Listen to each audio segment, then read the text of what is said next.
বেটা ঠকবাজ, চোর, জোচ্চোর, মিথ্যুক কোথাকার। এ বাবা, এই ভিডিওটা আপলোড হয়ে গেল কি করে? আর আমি এত বাজে বাজে কথা বলিনি গাইজ, এগুলো তো আমি ভালো কথা বলেছিলাম। এই বাজে কথাগুলো রেফারেন্সে আমি ভালো ভালো কথা বলেছিলাম, এটা তো আমার রেফারেন্স ট্র্যাক ছিল। Technical glitch guys, technical glitch ভুল করে আপলোড হয়ে গেছে, sorry sorry sorry. Hello friends, আমি শুভম। কিছু মানুষ এতটাই নির্লজ্জ হয়, হ্যাঁ ইচ্ছে করে আমি টার্মটা ইউজ করছি কিছু মানুষ, কারণ তার এমনি নির্লজ্জ ছিল, অন্য মানুষের মদত পেয়ে, আরো কিছু নির্লজ্জ মানুষের মদত পেয়ে, সাপোর্ট পেয়ে তারা তাদের ঘাড়ে 10টা মাথা দেখতে পেয়েছে। এবার তারা যেটা হেগেছে তার উপর আর ছাইটা চাপা দিতে পারছে না, যার জন্য তাদেরকে এই জিনিসগুলো করতে হচ্ছে। কি হয়েছে আমি আপনাদের প্রথম থেকে বলি। পুলিশ বলে একটা সিনেমা আসছে, রাজা ডাইরেক্ট করেছে, টোটাদা আছে লিড রোলে। সেই সিনেমাটার ট্রেলার বেরিয়েছিল কিছুদিন আগে। এবার ট্রেলারের মধ্যে যে বিজিএমটা ইউজ করা হয়েছে সেটা পুরো মাস্টার আর জওয়ান থেকে কপি করে টেনে আনা হয়েছে। এবার রাজাদার আমি রিসেন্টলি একটা ইন্টারভিউ দেখলাম জাস্ট কিছুক্ষণ আগে, তাকে যখন জিজ্ঞেস করা হচ্ছে যে কন্ট্রোভার্সিটা নিয়ে তুমি কিছু বলো, সবাই তো বলছে যে এটা কপি গান, কপি বিজিএম। বলছে এটা দুর্ভাগ্যজনক, যখন আমাদের এডিট হচ্ছিল আমরা রেফারেন্স ট্র্যাক হিসাবে জওয়ানের আর মাস্টারের বিজিএমটা দিয়ে রেফারেন্স ট্র্যাক হিসাবে ওই ট্রেলারটাকে এডিট করছিলাম, ভুল করে আপলোড হয়ে গেছে, ভুল করে আপলোড হয়ে গেছে। এদের নিজের মাথায়ও লেখা, তাই এরা দর্শকের মাথায়ও ভাবছে যে দর্শকের মাথায়ও চুতিয়া শব্দটা লেখা আছে, বড় বড় করে লেখা আছে নাকি দেখতে পাচ্ছি না। এমনিও আমার কপাল যা পুরো ফর্সা, কিচ্ছু নেই, সাদা কপাল। এবার আপনি ভাবুন, একটা ডাইরেক্টর সে বলছে একটা জিনিস এডিট হয়ে আপলোড হয়েছে, সেটা তো আমার দেখার কথাই নয়, আমি দেখিনি, সব জায়গায় গিয়ে আমি হাত দেবো গিয়ে? এটা তো এডিটরের কাজ। আমরা রেফারেন্স ট্র্যাক হিসাবে মাস্টারের বিজিএমটাকে নিয়েছিলাম, জওয়ানের বিজিএমটা নিয়েছিলাম, পরে ওটা ভুলবশত আপলোড হয়ে গেছে। মানে আমি জাস্ট বলতে চাই এই কথাটা, যে আমি জানি না সিনেমার মেকিং সম্বন্ধে আমার যে বিশাল বড় জ্ঞান আছে সেটাও আমি জাহির করছি না। আমি শুধু দুটো শর্ট ফিল্ম বানিয়েছি, একটা মুক্তি বলে, একটা সময় বলে। যারা যারা দেখেননি আমার চ্যানেলে আছে, চাইলে গিয়ে আপনারা চেক আউট করতে পারেন শর্ট ফিল্ম দুটো, এবং দেখে অবশ্যই কমেন্ট করে জানাবেন যে আপনাদের কিরকম লাগলো, ভালো হোক খারাপ হোক, আপনাদের কিরকম লাগলো দেখে অবশ্যই কমেন্ট করে জানাবেন। কারণ আপনারা যখন আমাদের ভুলগুলো ধরিয়ে দেবেন তখনই আমরা সেগুলো নিয়ে কাজ করতে পারবো, বেটার কিছু আপনাদের প্রোভাইড করতে পারবো। এরকম ডাইরেক্টরের মতো একটা সিটে বসে পোদ দোলাতে দোলাতে বলবো না ভুল করে আপলোড হয়ে গেছে। আমি তো ডাইরেক্টর ভাই, আমি দেখিনি কি আপলোড হচ্ছে, আমি লিস্ট বদার্ড। হ্যাঁ, এবার আমি যতটা জানি, এই যে রেফারেন্স ট্র্যাকের কথাটা বলছে, সেই রেফারেন্স ট্র্যাকটা বিজিএম এ হয় না, গানে হতে পারে। আমরা এর যদি এক্সাম্পল ধরি, হামদম সুনিয়রে, বলিউডের বিখ্যাত গান, বিবেক ওবরয় ছিল, আপনারা সবাই জানেন। ওই হামদম মানে সুনিয়রে গানটা যখন শুট হচ্ছিল তখন গানটা তৈরি হয়নি। তো যে ডাইরেক্টর, সে গাড়ির পেছনে ক্যামেরা লাগিয়ে বিবেক ওবরয়কে মানে হেডফোনে জাস্ট বলছিল যে তুমি ডান দিক যাও, বা দিক যাও, কারণ পুরো রাস্তায় শুট করা এবং উইদাউট পারমিশন, এটা বিবেক ওবরয় বলেছে। তো যখন যাচ্ছিল তখন বাদিক ডান দিক এরকম করে করে ওকে রাস্তা দেখাচ্ছিল, এবং বিবেক ওবরয় সেই কথাগুলোর সাথে সাথেই গান নাচাচ্ছিল, যেহেতু একটা গানের শুটিং হচ্ছিল। তো পরে যখন ট্র্যাকটা তৈরি হয়, গানটা তৈরি হয়, তখন ওই মাথা নাড়ানোর সঙ্গে একদম হুবহু মিলে যায়, এবং তারপর হামদম সুনিয়রে খুব ভালো গান। এটা গানের সাথে হতে পারে, বিজিএম এর সাথে হয় বলে আমি জানি না, ঠিক আছে, প্রথম কথা।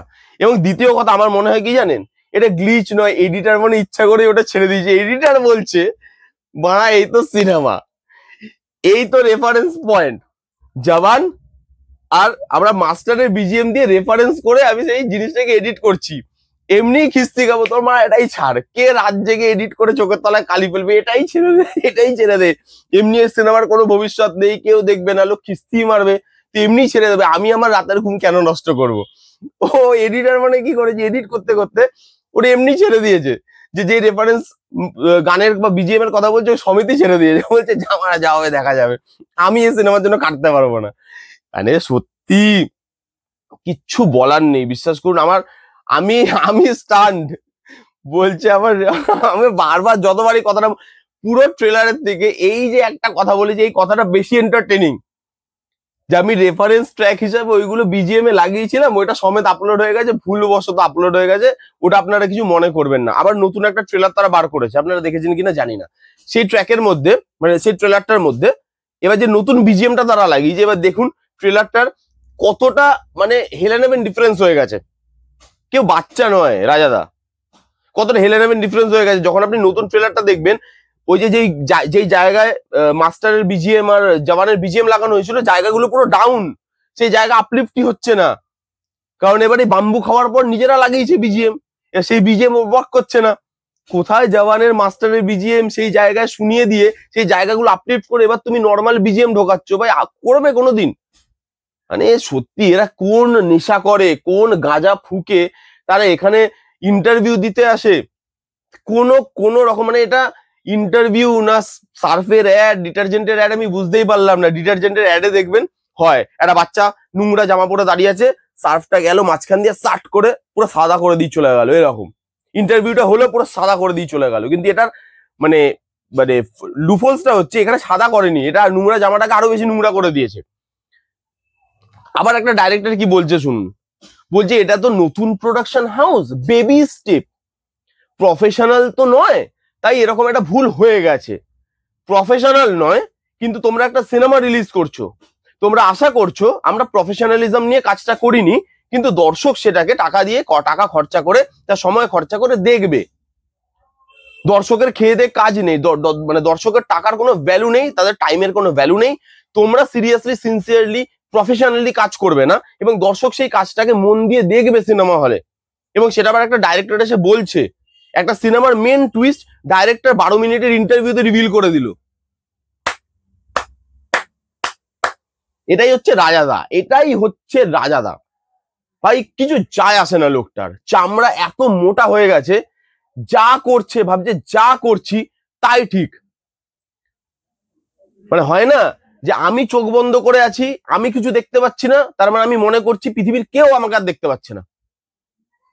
আরে চুতিয়াপন্থী গুলো ধরা পড়ে, ওটা সার্ফ এক্সেল দিয়ে ধোবে না, ওটার জন্য ভালো কাজ করতে হয়। বড় বড় কপচালে হয় না ইন্টারভিউতে এসে আমি বড় জিনিস ভাবছি, লার্জার দ্যান লাইফ ভাবছি, হেভি ভালো সিনেমা বানিয়েছি মা তুমি দেখো, আবার কপি করব তুমি দেখো। আমার খুব এন্টারটেনমেন্ট লেগেছে ভাই এই পুরো ইন্টারভিউটা দেখে। আমি সকালবেলা উঠে ইন্টারভিউটা দেখলাম, হলো এই তো কাকা, এইটা হচ্ছে এন্টারটেনিং ভিডিও। এইটা কি সিনেমা বানাচ্ছে লোক 2.5 ঘন্টার, লোকের এন্টারটেনমেন্ট দিতে লোক হাঁপিয়ে যাচ্ছে। এই একটা কথা লোককে পুরো হাসিয়ে, আমি হাসতে হাসতে লিটারালি ঘুম চোখে, মানে ঘুম ভাঙতেও তো মানুষের টাইম লাগে, আমার ঘুম ভাঙতে ভিডিওটা দেখার পর টাইম লাগেনি, জাস্ট সাট করে ঘুমটা ভেঙে গেল। কি বলছে ওটা, এটা কি রেফারেন্স ট্র্যাকে লাগিয়েছিল, রেফারেন্স বিজিএম দিয়েছে, ওটা সময় আপলোড করে দিয়েছে। ডাইরেক্টরও গাঁজা ফুকে আছে, এডিটরও গাঁজা ফুকে আছে, ভিলেনও গাঁজা ফুকছে, প্রডিউসারও গাঁজা ফুকছে, সবাই মিলে একসাথে নেশা করছে, নেশা করে পুলিশ বলে সিনেমাটাকে বানিয়েছে। টোটাটা তো আছেই। যাই হোক, আমি আমার বক্তব্য বললাম, প্লিজ কেউ কিছু মাইন্ড করবেন না, ঠিক আছে? এটা আমার বিনীত অনুরোধ, সবার থেকে কেউ কিছু মাইন্ড করবেন না। আপনারা দেখুন, তাহলে আপনারা বুঝতে পারবেন কেন আমি এতটা এক্সাইটেড এই সিনেমাটাকে নিয়ে, কেন আমি এত হাসছি, কেন আমি এত খুশি আজকে সকালবেলা। কারণ সকাল যদি এভাবে শুরু হয়, তার দিনটা কতটা ভালো যেতে পারে সেটা ভেবেই আমি জাস্ট মানে আপ্লুত হয়ে যাচ্ছি। আপনারা দেখুন, দেখে এসে আমাকে বলুন যে আমি ঠিক বলেছি না ভুল বলেছি। পরিষ্কার মনে কথাটা বলবেন, ঠিক আছে? ভাববেন এবং তারপরে বলবেন। কেমন লাগলো ভিডিওটা জানাতে ভুলবেন না। ভালো লাগলে please give Thums up, like করবেন, কমেন্ট করবেন, শেয়ার করবেন, চ্যানেলটাকে মাস্ট সাবস্ক্রাইব করবেন। কারণ এই চ্যানেলে প্রফেশনালি জিনিসপত্র দেওয়া হয়, গ্লিচ বলে কোনো জিনিসপত্র চালিয়ে দেওয়া হয় না। এই ছিল ভিডিও, দেখা হচ্ছে নেক্সট কোনো ভিডিওতে। Bye bye, take care and be safe.